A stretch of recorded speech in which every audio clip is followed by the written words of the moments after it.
It is a shocking lapse in national security. Instead of using highly classified secure channels, Vice President J.D. Vance and members of President Trump's national security team sharing detailed active war plans on a commercial messaging app, text that inadvertently included journalist Jeffrey Goldberg from The Atlantic.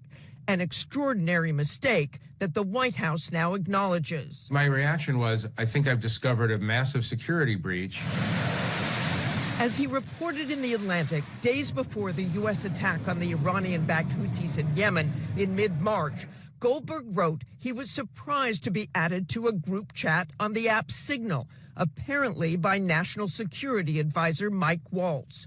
Also on that chat, the names J.D. Vance, Defense Secretary Pete Hegseth, Secretary of State Marco Rubio, CIA Director John Ratcliffe, DNI Director Tulsi Gabbard, and others, calling itself the Houthi PC Small Group. PC, or Principals Committee, generally refers to a group of the most senior national security officials.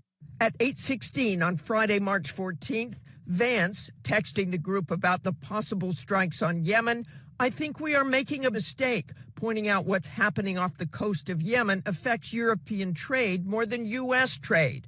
And in a stunning declaration, Vance, who is normally in lockstep with the president, saying, I am not sure the president is aware how inconsistent this is with his message on Europe right now, suggesting delaying the strikes for a month.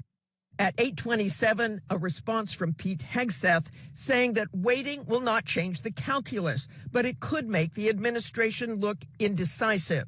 Secretary Hegseth there saying that nobody was texting war plans. Given you were privy to this group chat, is that how you saw it? No, that's a lie. He was texting war plans. He was texting attack plans.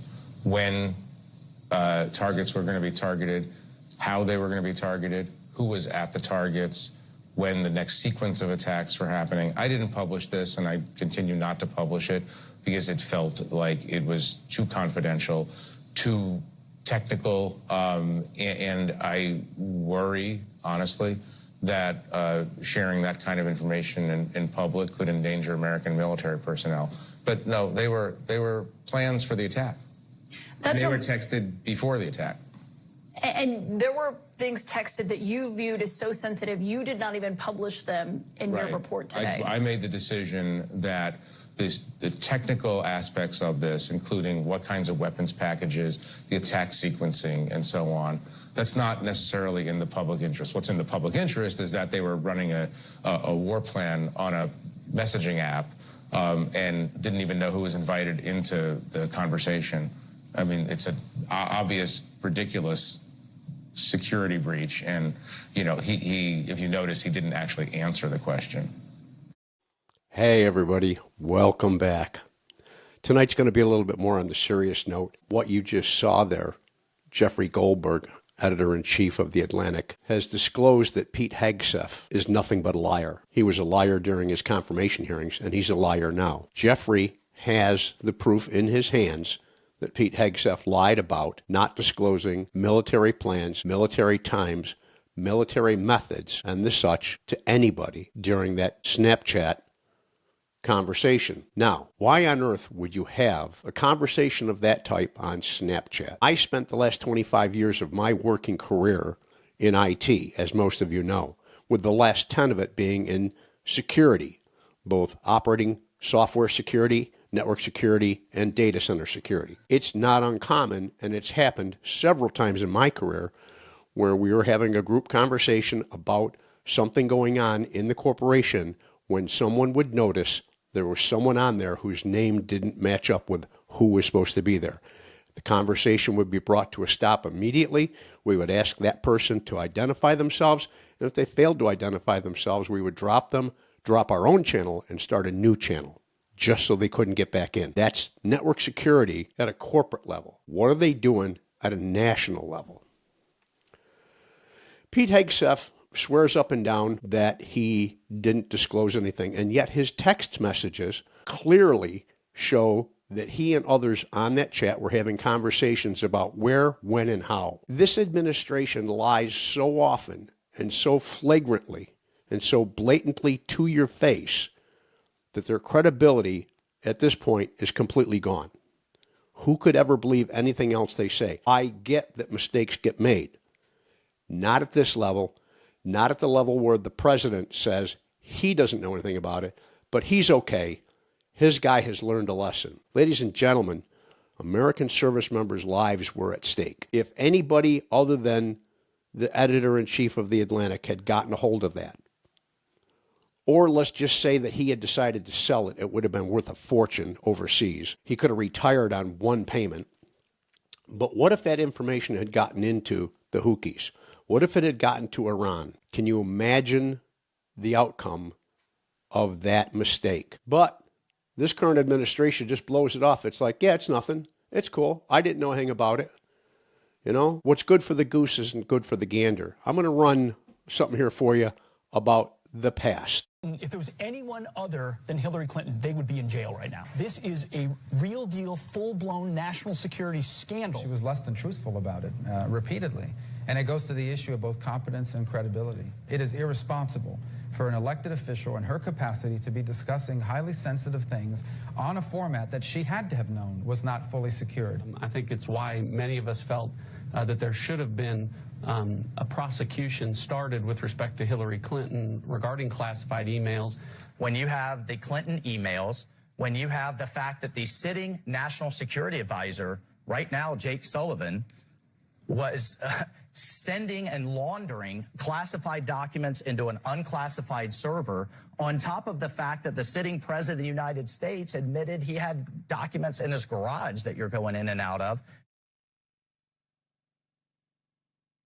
Yeah, it's a whole different story now.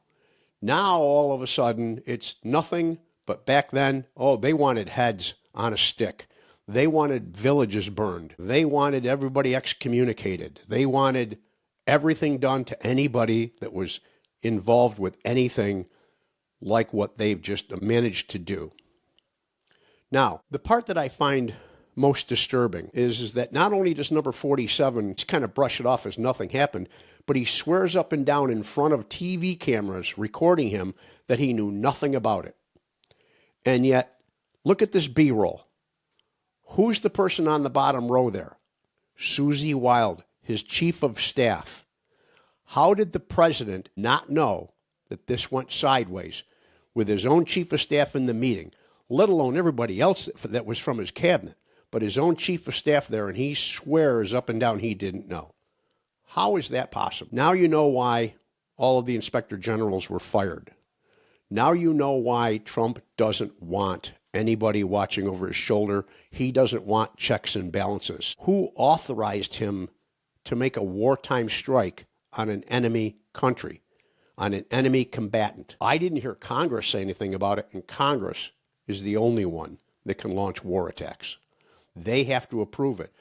With the do-nothing 119th Congress, very similar to the do-nothing 118th, where it's 50-50, and everybody on the far right side is just like bending over to do anything that number 47 wants. Yeah, I'm not expecting we're going to hear from them talking about the president trying to usurp their power. Ladies and gentlemen, if this weren't such a serious matter, it would almost be a laughing joke. But there's nothing to laugh about here. People's lives were put at stake. Military lives were put at stake. The lives of people overseas were put at stake. The lives of our allies that may have been there were at stake. This was a huge screw up. This is what you call a cluster. There's no credibility left. I'm not going to try and stick up for them. The lies, the deceptions, the perjury. We've even got Tulsi Gabbard sitting in front of the Senate Select Committee this morning on intelligence and refusing to answer questions that were asked of her. She tried to filibuster it when the gentleman sitting right next to her, he wanted to talk. He was willing to say, yep, it was me. I was there. This wasn't classified. This is a Snapchat channel that was loaded on my laptop.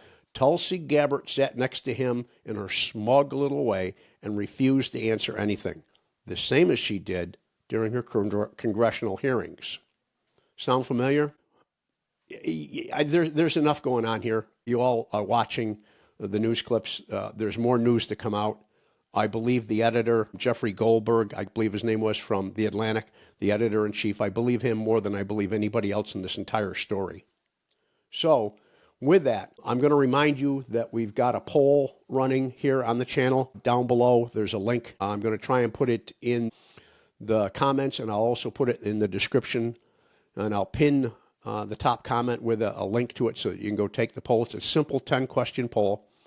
I also want to remind you about the 5051 events going on around the country, around the world, and I also want to remember to tell you that the April 5th Washington, D.C. at the Washington Monument March is set. It is carved in stone. They do want people to be there.